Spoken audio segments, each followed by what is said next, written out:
A Yemeni child, who is suspected of being infected with cholera, cries at a hospital in the Yemeni coastal city of Hodeidah on November 5.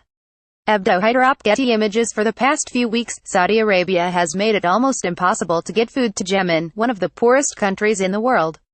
Yemen has been tiptoeing toward famine for the better part of 3 years. It's a man-made crisis born of immense political instability.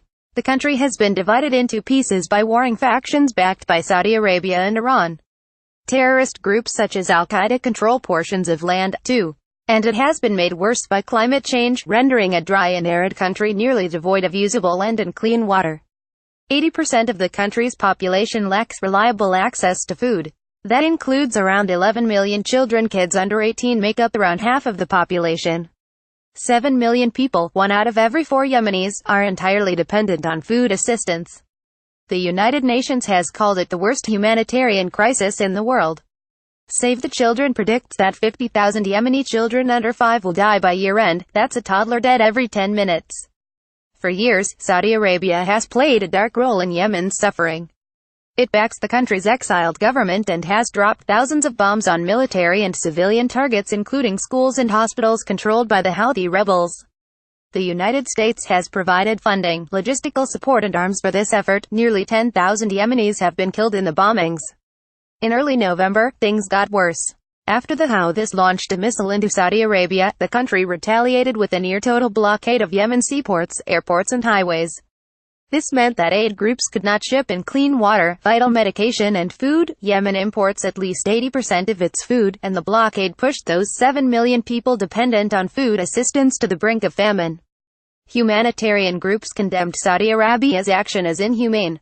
I don't think there's any question the Saudi coalition, along with the Houthis and all of those involved, are using food as a weapon of war, David Beasley, head of the United Nations World Food Program, told CBS. It's disgraceful. Finally, it seemed, there was a drop of good news. Last week, Saudi Arabia announced that it would partially lift its blockade, reopening airports and seaports controlled by its allies. Today, the Saudi coalition said it would allow aid deliveries to the rebel-held port of Hodeidah and Sana'a Airport. That decision was set to kick in at noon Thursday. Jan Egeland, head of the Norwegian Refugee Council, wrote on Twitter that it was a glimmer of hope. But aid groups say this new move, on its own, will do little to stem the impending crisis. That's because aid groups alone simply can't get enough food, water and medicine into Yemen fast enough to feed and help the millions of people who need it. To stem a famine, USAID says, Yemen needs large-scale imports of essential goods. That means commercial shipments, not just supplies from the United Nations, which must go through rigorous inspections that slow delivery. Yemenis need fuel, too, to power the water pumps that clean the country's water. Without it, diseases are spreading rapidly. Right now, the country is experiencing the worst cholera outbreak in history. Nearly 1 million people have been infected.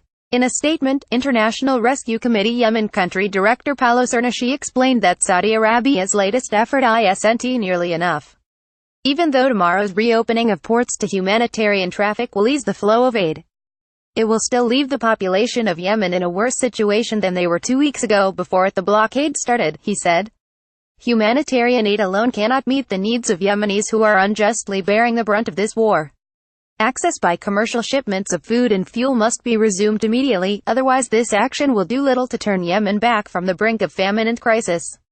The international community has also called on the United States to do more to end the Saudi blockade. But so far, the Trump administration has declined to publicly condemn the country's actions.